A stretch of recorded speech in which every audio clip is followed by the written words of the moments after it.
고용 화끈한 반등, 충격 금리 인하 없다. 일단 이 이야기는 미국의 이야기입니다. 미국의 비농업 고용 보고서를 보면 고용이 엄청나게 늘었습니다. 실업률도 팡팡 떨어졌어요.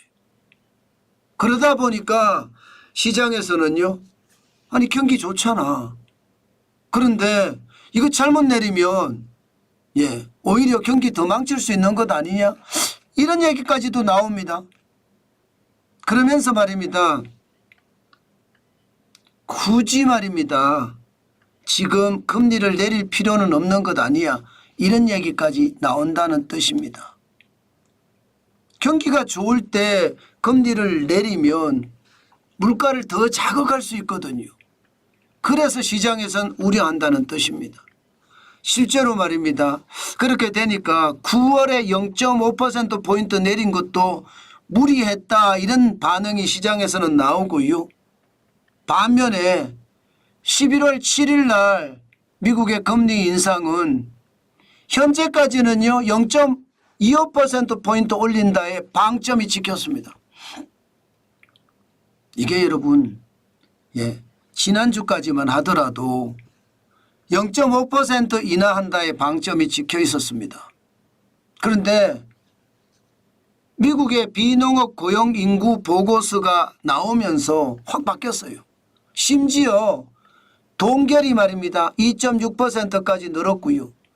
0이었던 기준금리 인상이 0이었거든요. 동결이. 그런데 2.6%로 늘었고요. 0.5% 인하는 없어졌습니다. 대신에 0.25% 인하가 97.4%가 됐습니다. 분위기는 여기에서 끝날 것 같지는 않아요. 왜 끝날 것 같지 않으냐? 여러분, 지금 에드워드 야데니 리서치 대표, 그래도 시장에서는 영향력이 있는 인물입니다. 야데니 박사 하면 말입니다. 야데니 박사는요, 연내에 추가 금리 인하는 필요 없다, 이렇게 이야기합니다. 지금 9월에 0.5%포인트 인하한 게 충분하다, 이렇게 이야기하고 있고요. 레리 서머스 전 미국 재무장관도 마찬가지입니다. 9월에 기준금리를 0.5%포인트 인하한 것은 실수였다. 그러면서 오늘 발표된 고용보고서는 우리가 높은 중립금리 환경에 있다는 의구심을 확인시켜줬다, 이런 얘기거든요. 이 말은 아직까지 금리를 0.5%까지 내릴 만큼 최악은 아니었다, 그런 뜻이에요. 그러니까 시장에서는요, 야 이게 도대체 뭐야, 이렇게 나오는 겁니다. 월가의 투자은행들도요 금리 인상 전망치를 다 낮췄습니다. JP모건은 0.25% 내릴 거다, 이렇게 전망을 했고요. 뱅크 오브 아메리카는 0.25%, 골드만삭스도 0.25%, 이게 0.5% 인하한다고 계속 이야기했던 월가의 주요 투자은행들도 금리 인상 전망치를 대폭 낮췄습니다. 이렇게 되면 여러분, 시장은 이게 미국의 비농업 고용인구 보고서에 집중할 수밖에 없습니다. 9월에 25만 4천 명이 늘어나면서 시장의 예측치라는 게 14만 7천 명이었거든요. 이거를 훌쩍 넘어버렸습니다. 엄청나게 10만 명 이상 넘어버렸습니다. 실업률도 4.1% 기록했거든요. 이게 시장에서 4.2% 기록할 거라고 예상을 했거든요. 그런데 4.1%예요. 시장의 예측치보다가 미국의 고용이 굉장하게 좋다는 뜻이잖아요. 제가 오죽했으면 화끈한 성장, 그렇게 제가 제목을 달았겠습니까? 그만큼 시장에서는요, 미국의 고용지표가 좋아진 것을 두고 금리 인하도 이제 더 이상 하지 말아야 된다, 이런 얘기가 나온다는 뜻입니다. 현재 미국의 기준금리는 5%입니다. 5% 기준금리인데도 불구하고 경제가 활활 타오른다는 이야기예요. 그러면 이게 경기를 너무 활활 타오르면 냉각시킬 필요도 있는 거거든요. 그럼 금리를 더 올릴 수도 있습니다. 그만큼 말입니다. 시장에서는 예상보다가 경기가 워낙 좋으니까 금리를 이제 더 이상 내릴 필요가 없어. 내리더라도 0.25%만 내려. 11월 달에 0.25% 내리는 걸 끝이다. 12월 달에는 금리를 내리지 않는다. 이렇게까지 이야기하고 있는 겁니다. 자, 이렇게 됐을 때 여러분, 우리는 어떻게 될까요? 우리 대한민국의 기준금리는 어떻게 할까요? 여러분 알다시피 우리 기준금리가 3.5%입니다. 지금 현재 기준으로 보면요, 정부도 여당도 시장도 금리를 내리자 여기에 방점이 찍혀 있습니다. 오로지 한국은행 이창용 총재만 지금 금리 내릴 때 아닌데, 금리 내리면 집값 올라가고 가계대출 위험한데 더 커질 텐데, 예, 그래서 한국은행에서 보고서를 하나 내면서 말입니다. 금리를 0.25% 올렸을 때 서울 집값은 0.83% 올라간다. 이런 보고서를 냈거든요.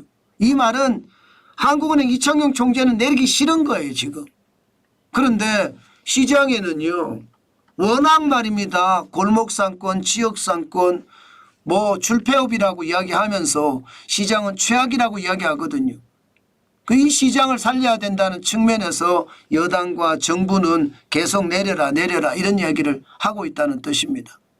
결국 어떻게 갈지 더 두고 봐야 되겠지만 중요한 것은 한국은행의 기준금리는 아직까지 0.25% 내린다에 시장은 방점이 찍혀 있지만 한국은행은 이게 애매한 것 같아요. 금통위원들도요, 금융통화위원회 위원들도요, 이게 한쪽에서는 금리를 내려야 된다 이렇게 이야기하지만 글쎄 지금 금리 내릴 때야 집값은 어떡하고 물가는 어떡하고 지금 이렇게 이야기하고 있는 중이거든요. 그렇기 때문에 예상했던 것보다가 한국은행이 금리를 내린다는 이야기는 이게 오리무중이라 저는 그렇게 지금은 반복이 된다고 생각을 합니다. 아마 그렇게 됐을 경우에 시장은요 예상했던 것보다가 더 충격은 올 겁니다. 왜 충격이 오느냐. 예상했던 것은요 금리를 내린다예요. 그런데 금리를 내리지 않으면요, 저는 금리를 내리지 않을 수도 있다는 것도 염두에는 둬야 된다. 한국은행만 지금 지독하게 금리를 내리면 안 된다 이런 생각을 가지고 있는 것 같은데 시장이나 정부나 여당은 내려야 된다고요. 그러니까 우리는 한 번쯤 생각을 하고 시장에 대응을 해야 됩니다. 분명한 것은요 미국 시장이 좋죠. 굉장히 좋죠. 오히려 지금 미국 시장이 화랑이 될 가능성이 높거든요. 그럼 미국 시장이 오히려 금리를 올릴 가능성도 저는 아예 없다 이렇게 이야기하기는 쉽지 않을 것 같습니다. 그만큼 말입니다. 중동 전쟁의 파고는 크고요. 이게 이란이 만약에 이스라엘로부터 석유시설을 공습을 받으면 상황은 완전히 달라질 겁니다. 저는 그렇기 때문에 이게 섣불리 금리를 내리고 올리고 하는 게 참 쉽지 않아요. 금리를 내렸다가 다시 올리면 그 충격은 진짜 상상 이상일 거예요. 오일 쇼크 때 그랬거든요. 그런 오일 쇼크 때 같은 현상이 지금 일어날 수도 있다. 저는 충분히 그렇게 생각합니다.